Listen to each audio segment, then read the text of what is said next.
Mark, thanks for doing this. You're just one of my favorite people. And, we talked a year ago about wanting to spend more time with each other, and I just value my friendship with you. And I've always looked at you as a guy that's got like a servant's heart. You are very much a giver. You give a lot of your time.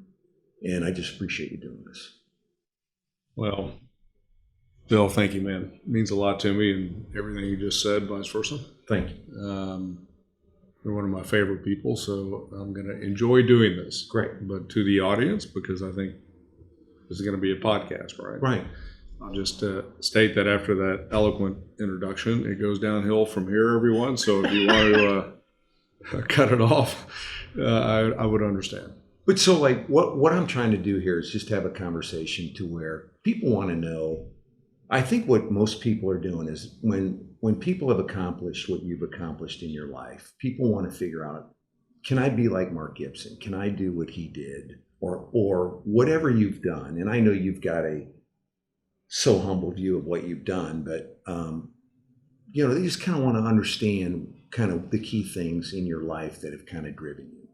So let's start with the basics. How did you get to Dallas? Why Dallas? I mean, are you from Dallas? Where'd you come from? No, actually, just a quick story. I grew up in Houston. I was the first person in my family to go to college. I only went to college to play sports. Mm-hmm. Ended up at the University of Texas through a long way of saying that. Did you play football at Texas? Well, play is a stretch on the word, but I was on the bench. You were on the team. And I was on the team. That's probably should get the Heisman for the best bench warmer known to man. But it was a really great experience, and I loved school and loved UT. So it was a great experience, and I went from University of Texas to work at a bank in Houston. And then I was going to law school at night and decided that, So did you think you wanted to be a lawyer, or was it? Yeah, I mean, I enjoyed some of the business law courses I took at UT. And, so I was doing both of those, and then had decided somewhat, I say everything in my life is through divine intervention, so I need to get that on the table. Yeah. Which means essentially I can take no credit. Or anything that might have happened, because I have great partners and truly been very blessed. So I would just say that I had this desire to not be a lawyer all of a sudden and not be a banker. And it just so happened that I met two of my original partners, John Finolio and Hal Holliday, and they gave me an opportunity, and I went over to them, and from that point on became a partner. And did eventually they move you to Dallas, or how'd you get to Dallas? Well, in Dallas, I was in Houston. I said, geez, we have a business in Houston. We don't really have one in Dallas. And my wife was from Dallas, and I said, geez, why don't I go help Dallas? And importantly,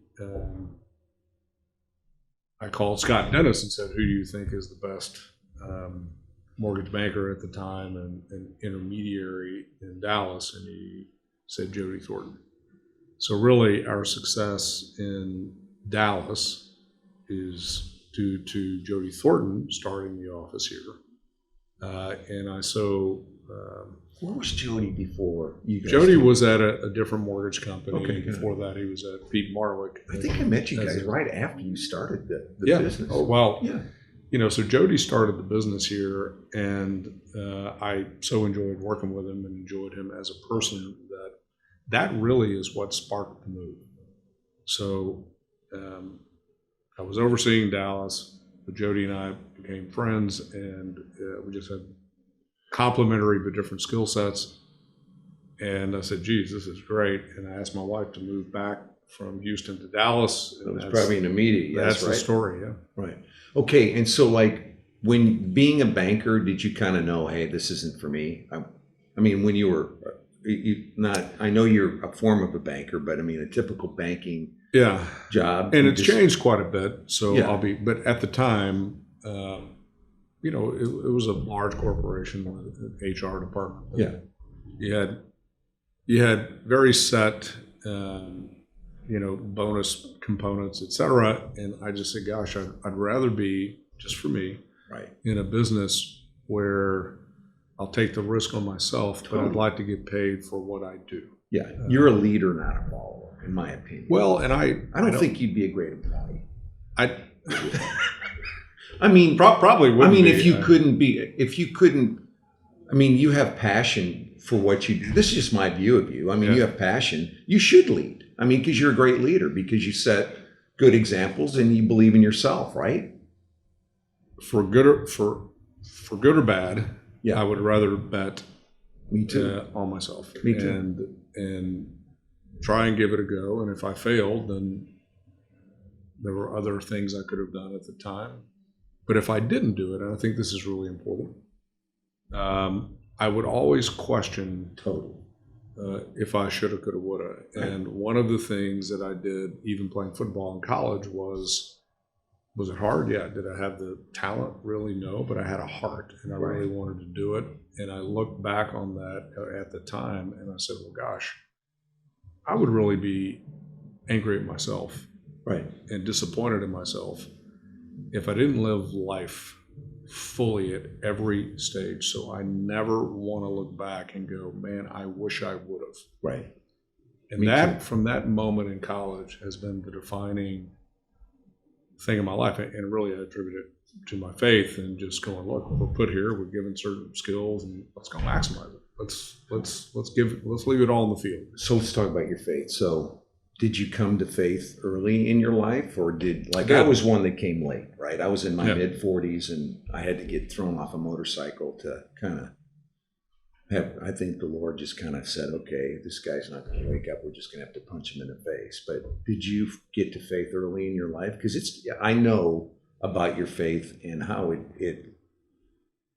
you follow it in your life. It leads your life. Right. Yeah, Bill, and to anyone that listens to this, I rarely talk about it because I'd rather live it than talk about it. Right. But yes, I was one of those fortunate people that just knew God existed early. Yeah. But then, as most of people do, I think they're honest intellectually, I had to get my head around it. So from a spiritual standpoint, I knew it. And from an intellectual perspective, it took me through my college years and in my adult years, and I really poured into really asking very tough questions to really smart theologians and reading the Bible, and every other resource I could possibly find until I could reconcile both. Right. And so that's the short story. Right. And I think, and again, I'm not ashamed of my faith, right? I'm not. And a lot of people get turned off by people that they think are kind of preachy or out front with their faith. And I do think living it is the way to go, because I just watch people that have strong faith, in my opinion. They just live solid lives, and we all make mistakes. I'm not saying, any of us are perfect, but I just admire a man that lives his faith and just tries to be who he is, right? I'm not trying to be anybody other than who I am, and that's what I admire about you. Is I think you're just a solid guy, and you own what you believe. Well, vice versa. I will tell you, at the end of that journey intellectually, it became much more difficult for me to somehow state that God doesn't exist than he does exist. Right. So it became very difficult for me, completely objectively and intellectually, to get to that point. So it was really interesting and fascinating. Anyway, it has driven me from as early as I can remember and have a memory, which has been such a phenomenal encouragement to me. Yeah. Every step of the way. Yeah. So it's been a huge, if not, it is the part of my life. Well, for me, having come late to it, the difference between my life before and after, and the peace, it just makes you feel like you're on solid ground, right? Yeah. And also the reliability that like I'm in the Bible every morning. I start my day that way. And And again, I'm not doing anything other than what I think I wanted. I just want to wake up every day and be the best human I can be. And I think if we both live that way to try to please God, everybody else around should be pretty happy, I would think. Well, we started this quick discussion. Again, I don't talk about this very much, but I'm going to go back to what you said earlier. So what are some things that kind of drove you early? Well, clearly it's my faith, but in reality, I am convinced, and could be wrong. I'm not telling you I've got it all right for sure, but at the end of the day, I'm very convinced that your last breath on earth is the first breath in heaven, and we're going to have a conversation. Right. And I think the conversation is going to go something like, well, geez, I gave you some skills, and what'd you do with them? Right. And I want that conversation to be a good conversation. I don't want it to be a bad conversation. So I'm sort of living my life backwards to prepare for that and go, well, what am I doing? And so when I think about leaving it all in the field and never regretting not doing something and know if I should have, could have, would have, I think it's driven by that in game where for me, I'm 100% convinced that will happen. So that really drives decision making now. Right. Yeah, and I think you and I live very similar lives that way, and I think it's. And by the way, I am, I am probably one of the foremost, least perfect people known to man. Always, and make so many mistakes every single day, and I'm just thankful that I the peace. Say that and go with it. Yeah. So what interest do you have outside of work? So are you a hunter, outdoors, fishing? Yeah, what do you do? Outdoors. So I am. I just marvel at God's creation. So any lakes, any rivers, any mountains, any oceans, anything that I can be in and enjoy it, whether it's fishing or scuba diving or. Are you a hunter? Are you a deer hunter or anything like that? Love to hunt different things in different places, but again, it's an outdoor activity. So hiking and fishing are probably my two favorite things to do. And are you more of a fly fisherman than do you like to fly fish? Love to fly fish. Yeah. It's a passion. Yeah. I like it, but I'm like a rookie. It's frustrating. And I go on one fishing trip a year, 2 fishing trips, one where you're doing a bait caster and one where you're fly fishing.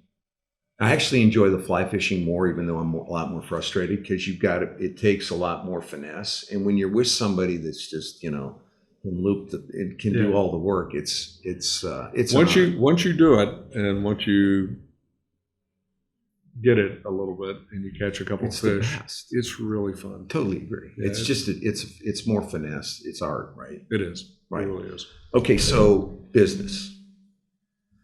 We're sitting in a world, a lot of upheaval. I kind of think we're in one of the best cities we could be sitting in. Everybody always looks to Mark Gibson for his annual forecast on what's going to happen.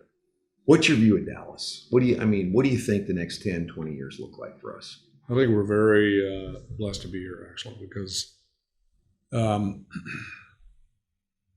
there is no doubt that you're going to have continued employment and population growth. That has not changed for a very long period of time, for a host of reasons, and from safety to regulatory environments to cost of living to can-do spirit that exists here, the entrepreneurial network that is prevalent in Dallas.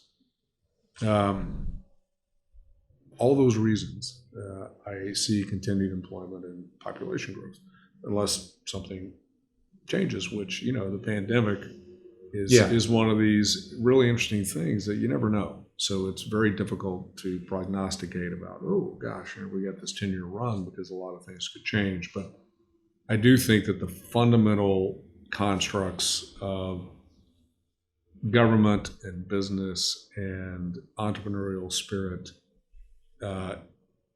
if those stay intact and are smart business practices and smart governance practices and just basic common sense, then it's going to be with us a while. And I think that's really good. And that's really for every Texas city. Right. Across it. They're very different, and they have very different engines that drive them. But Dallas is unique in that it's highly diversified in terms of a business industry, SIC code standpoint. And that's very attractive to a lot. So when you think about major corporate relocations, all you have to do is I think they're coming. No, they're already here. Right, and they're going to keep coming. They're going to keep coming for a host of reasons.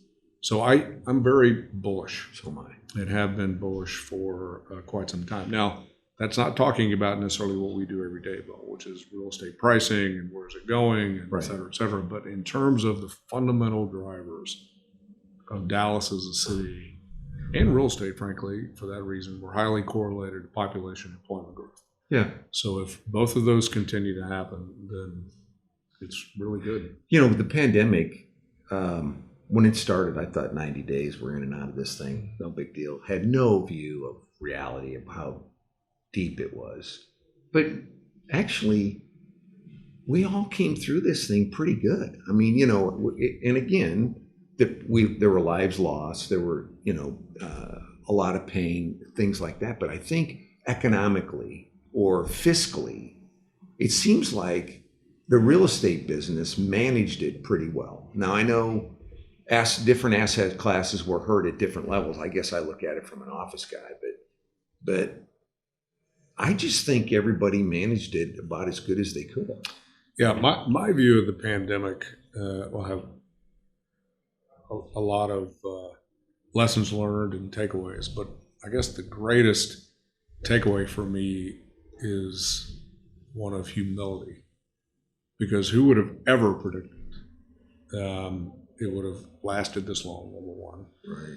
Number two, who would have ever predicted the quick adoption of various technology platforms, and we all had to learn it very quickly, and that was really interesting. Who would have predicted the rise in second home values, and who would have predicted the stock market activity that would have happened? So when I look at it, we're still in it, obviously, but when I look at it and I look back at it, I always try and think about, well, what are the lessons? And while, you know, I've been doing what I do for quite some time, and I am humbled almost every day, but this one was very humbling because I've seen a lot of things in my career and know how to address certain items. But when you get thrown a curveball, it's just intellectually fascinating that we never quite get there, because there's always going to be something different that we have to use our experiences to navigate through. And this is one of those we really had to navigate through. Yeah. So when you think about work from home and back to the office and technology components and culture and talent, as well as continuing to create and innovate, you know, your company or your product, it was as I would say as stressful and as, you know, I don't think I've worked as hard in my career. Right. And I don't think I have been as intellectually challenged in my life, which comes to the stress because of people that, which is, you're leading a big group. And that's what we, the people are our only real asset.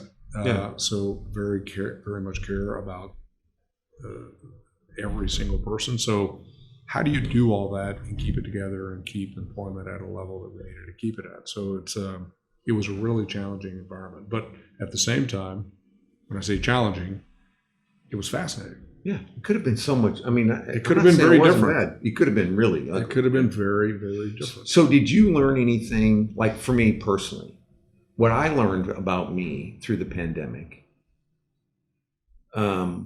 is I like a little bit more balance than I had before I went into it.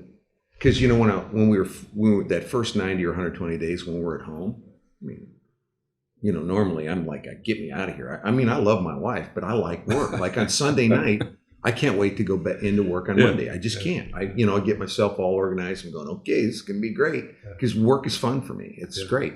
But I did really realize for me personally that the life balance piece I wanted a little bit more balance. I kind of liked the Zoom meeting and not having to run to one meeting to the next. I kind of like the efficiencies of some of the things we picked up.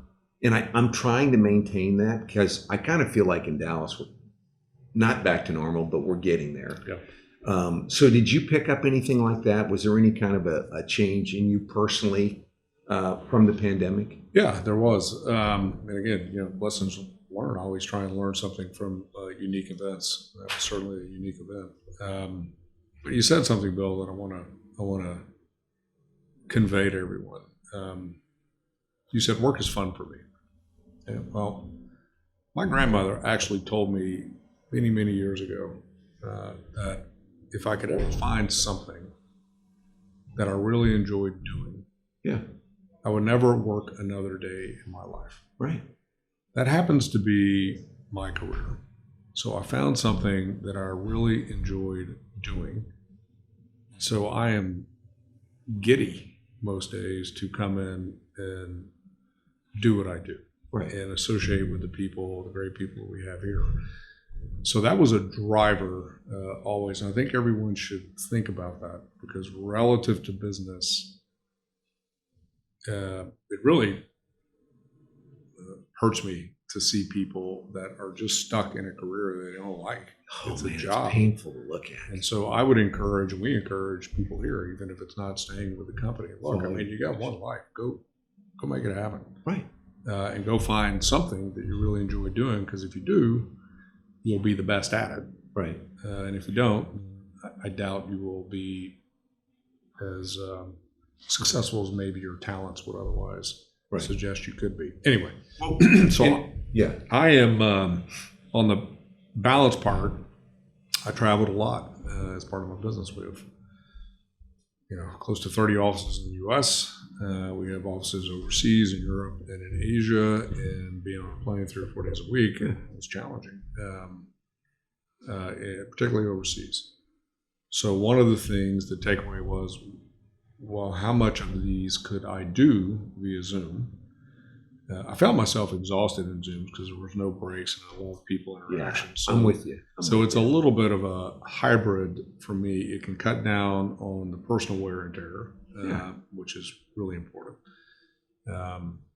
And second of all, and for those that still have young children at home or whatever, I mean, family is first. I mean, faith family, needs to be right. So because you got to keep that intact. It's very important.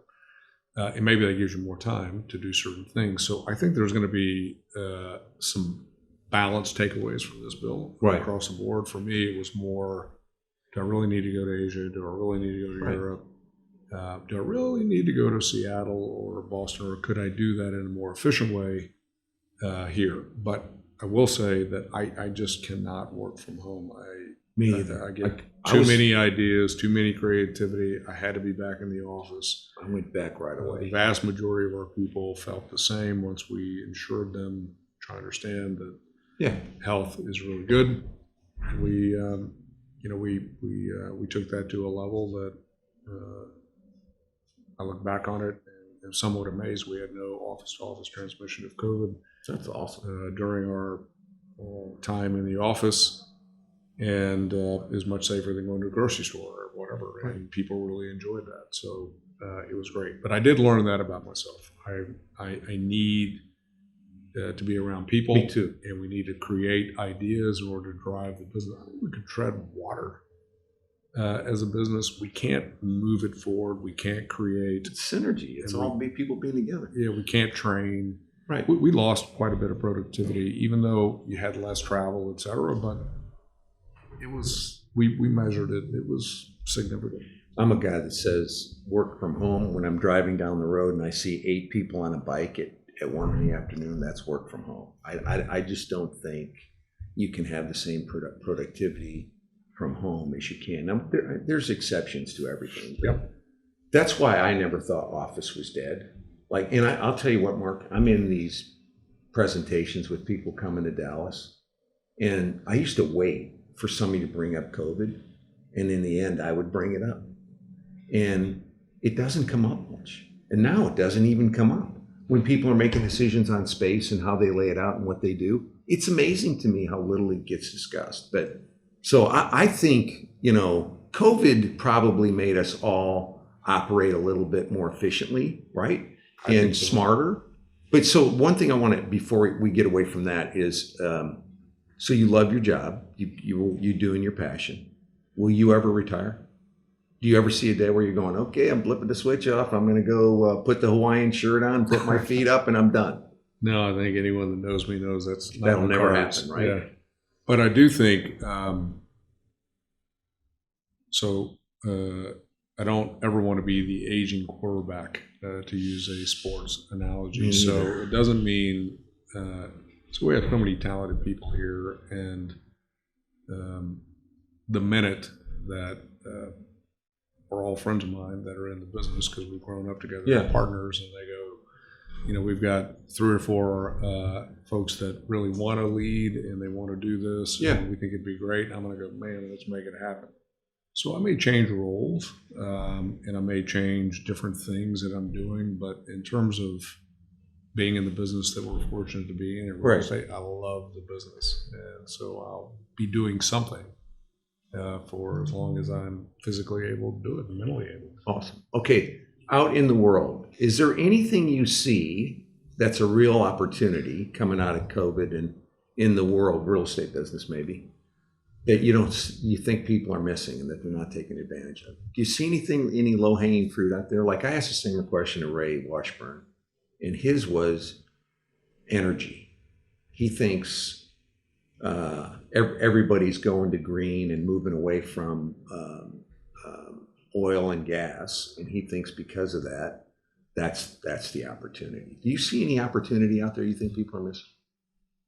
Well, I'm gonna stick in my world, which is this would be me too. Yeah, just real estate. I think they're missing the. I think they're missing the need to collaborate to really drive business forward. There's too much narrative out there that if we just look at some of the technology companies, delaying inevitably, return to office, but yet they're taking down more real estate than anyone in the United States. So I would encourage everyone to watch their actions, not their speech, because that will change quickly. And I think what people are missing is competition is going to drive collaboration. So if Jamie Dimon at JP Morgan says we're back to work, which he has in various forms and fashion, and he outperforms, which is likely the case, then what do you think Wells and PNC and Bank of America may do? So that's external competition. Right. Internal competition, if you're a young person and you don't have necessarily the fully built out network that you need, and you're going to be working from home, but yet you have your counterparty who is your internal competition in the office around decision makers that are going to decide careers and compensation. I think internal competition is going to drive different behavior. Now, again, the health component here, but what I find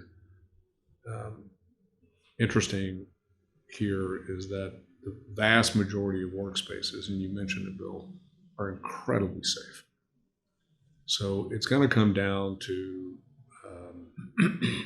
it'll be a really interesting day of reckoning when it happens in our view. And a really interesting study just was published this week. The Washington Post ran it, both from 2 Harvard economics professors and business professors. And it went through the pros and cons of companies historically, and we have the same data, and what behavior ultimately is going to morph to. It affirms what I just stated. So it's a really interesting academic look at the pros and cons and what companies will need to do. Now, does that mean that it's not going to be a hybrid? No, it is going to be a hybrid. Does it mean more flex work schedules? Yes, and Sure. I think that is awesome. And That's good. The reason I think it's awesome is it'll keep more people in the labor force I agree. longer. So I think that is really, really good, especially in high commute markets like New York or San Francisco or Chicago. it just is common sense. Totally. So having said all that, I do believe that though the need for consistent collaboration and idea exchange and training and mentoring and culture forming is really important in an environment where you can be together. Now, is it a traditional office building that's 80 stories high? I don't know. Right. Is it a little different format? Is it a little different place? Is it in an urban area or suburban area? There are all Right. Discussions that people are having, and we'll see how it goes. But I think the thing that people might be missing is to have a dynamic company and a dynamic culture, you're going to have to collaborate. Right. And it's not consistent across all industries. There are certain industries and certain segments of industries that might be good, remotely, that can work, and maybe it's more efficient. So will there be a net negative demand relative to office Maybe. usage over time? Yeah. Could be a 10%. I don't know. We'll have to see. I think in Texas, the people are definitely going to probably shrink in size and have some like accounting can stay home and those kind of issues. I mean, every company's different, but I do think the in-migration is going to kind of help us kind of stay stable in Dallas and in Texas.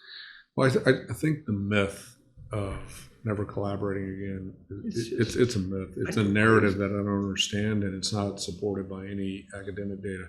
The other thing that I would be remiss if I didn't bring it up is I think people are missing the retail. Actually, retailers are doing incredibly well. It's coming back big time. I agree. And that's pretty much across the sectors. But I do think that this pandemic accelerated trends that were already existing in the U.S. There's really nothing new other than some safety components. So trends were existing. What COVID did is really accelerate. Retail is no exception. They had formats and business models that had been in existence for a long period of time that had not changed in eons. Right. And they should go out of business.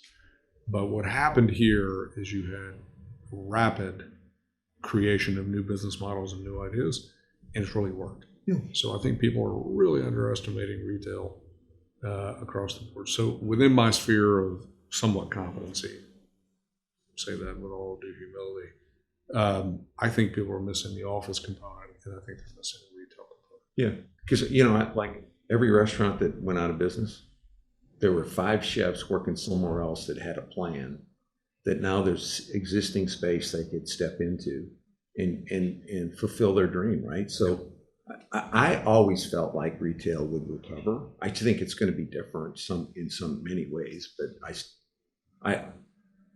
I'm one, maybe it's because I'm a developer, but I always believe that we're going to figure it out and it's going to recover. It may be different, but we're going to figure it, it's going to come back. Well, and I do want to say there were certain segments, particularly the service business, the restaurants, et cetera, that were incredibly elevated. Yes. And I don't want to minimize that at all. Because it was just unbelievable. So many people were, lost jobs, and restaurants that have been in existence for a long period of time. I understand that. Yeah. But plenty of others, so now it's come back and Help Us Better adopted vis-a-vis takeout or whatever they needed to do to at least tread. Right. But now I see those coming back in most areas of the country. Yeah. So it's heartening to see that. Yeah. Okay, so after the election, presidential election, I quit watching the news. I found myself being uncomfortable when I would watch the news. And it doesn't matter what your beliefs are, right? Political beliefs. I would look at this stuff, and it just would make me crazy. And like I would go home, and my wife's a big watcher of the news, and I'd go, honey, shut it off. I can't do this. And so we both just decided to turn it off. And it's been awesome. And it has been, because I don't have any of the noise. Now I pray in the morning and I go do my deal. And when it's time for me to vote, I'm going to vote. Seems like there's a lot of upheaval in our world. But you go back when Nixon was president, there's always been divide, right? What's your view? I mean, are we going to figure this out? Is the United States going to blow itself up, or are we going to figure this out? Do Do you have a positive view on where we're heading?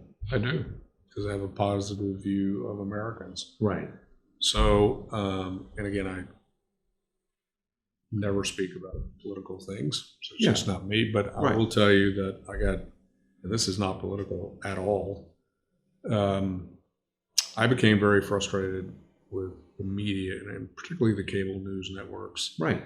Because I knew the data that they were stating, they were just parroting a given party. That's what I felt too. And they became unbelievably,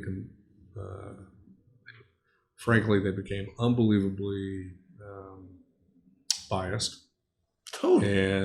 And very much just a party parrot, whether it's Republican Party or the Democratic Party, and they took it to extremes in both areas. So much so that I funded a study at the University of Texas with a very brilliant media professor there that confirmed what you just said, Bill.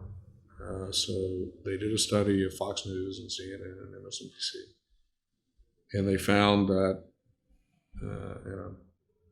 maybe off a few percentage points, that essentially 50% of what was stated were inaccurate facts.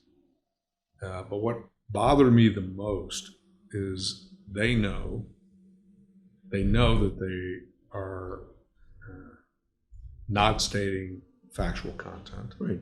Propaganda. They know that they are just lathering up whoever they're talking to at the time. And what that does is it increases profit because people get frustrated or angry or whatever it may be, and it creates more clicks or whatever you want to do.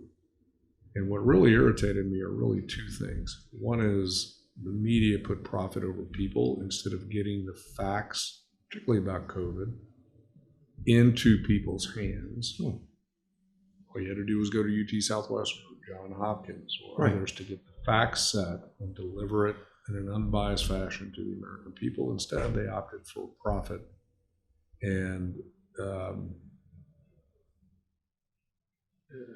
media is very adept at creating disarray, et cetera. So that is just a factual statement, and we found it with the study at University of Texas. And the other component that was frustrating to me is that our political parties, whether it's Republican or Democrat, put the party ahead of people. And so both of those were a little frustrating to me, but I didn't know what to do about it. So we did fund the study and we got it out there. But I just think that we'll figure it out. Yeah. I'm very bullish, despite the extremism and the media and others that they're extolling, that we'll figure it out. Yeah.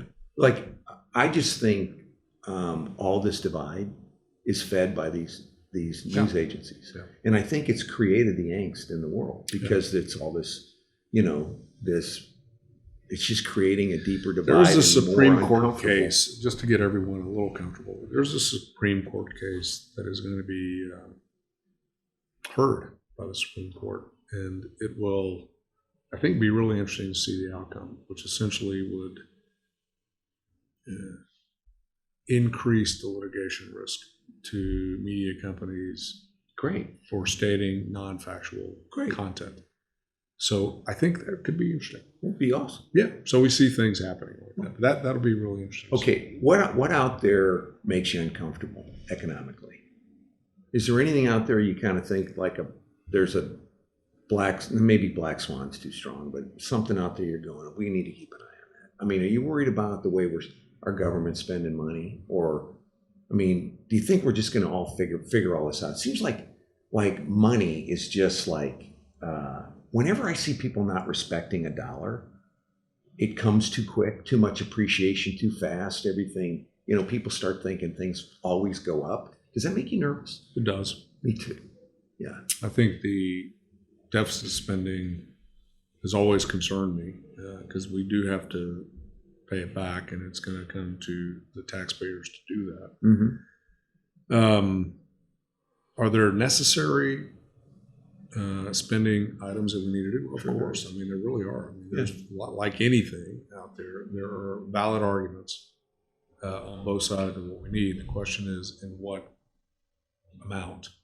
And so when I think about various stimulus measures we've already taken on top of some other aspects. I guess the question really becomes, does that really generate economic growth that would allow us to grow ourselves Out of it. out of it? Right. And that really is the debate. It really isn't, do we need it? Part of the debate is what's the most efficient way to do that? Is it vis-a-vis government or something else? But I think the fact is, will it generate sufficient jobs and economic activity to allow us to grow out of it? Yeah. I mean, is it possible, do you think, you're the smart guy, right? I'm not For so- us to manage the economy so that we don't ever get into another recessionary No. position? There's no way, right? No. Because recession is resetting a value when things gets out I of think everyone should pause a minute and think back to 2019, because in 2019 we were everyone was very, very concerned about a 10-year bull run. Yes. And that it was going to end, and it was going to end soon. Yeah. That was 2019. That was the narrative from every large investor in the world, and everyone was very concerned about it in all asset classes. When the pandemic hit, we had that immediate sell down, which was interesting. And then this incredible, unpredictable rise It's crazy. that happened. But I think what is now there is that you have, anytime you fuel an economic engine like the United States, which is incredibly robust, Right. and you fuel it as much as we've fueled it with subsidy components, spending in various sectors, et cetera, when you have that much government stimulus, it's going to generate economic activity until it doesn't.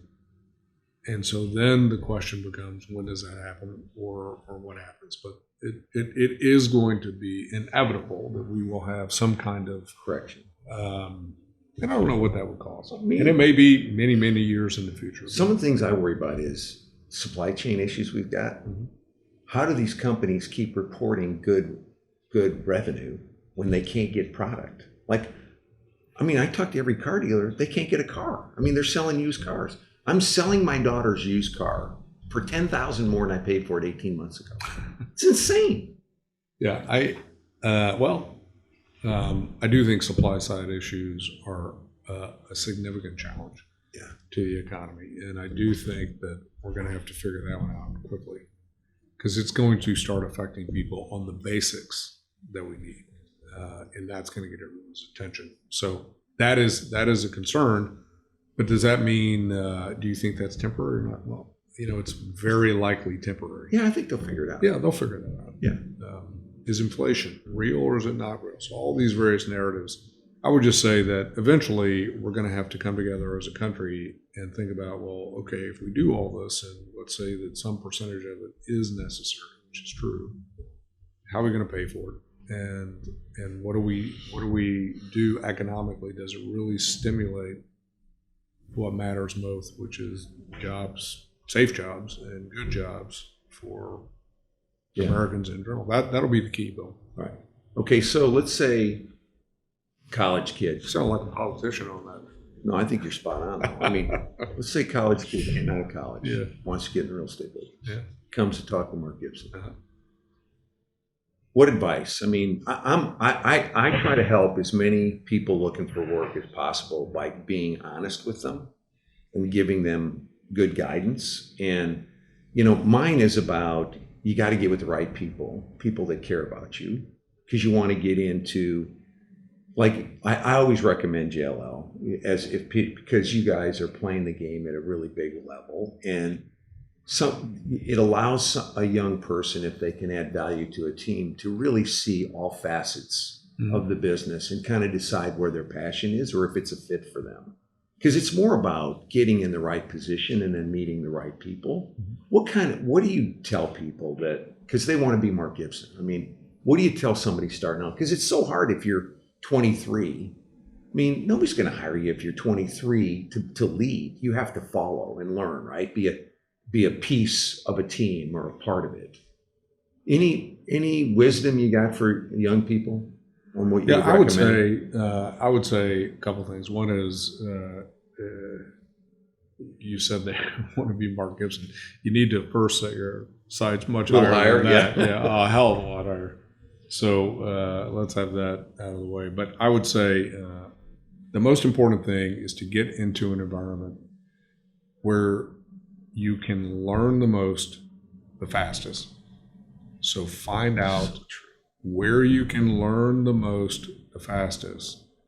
And number two is, and this is really important to me personally, you need to learn how to do business the right way, because there is a lot of gray in business. And we have example after example after example to where people diminish their character or their integrity unknowingly in many cases, because they just haven't been taught what is white and what is black, Mm-hmm. and they operate in the gray area. So I would counsel people to get around an environment that is happening. And so just think about your education really starts after college. Right. Totally. I mean, that's real education. It was pregame, now it's game time.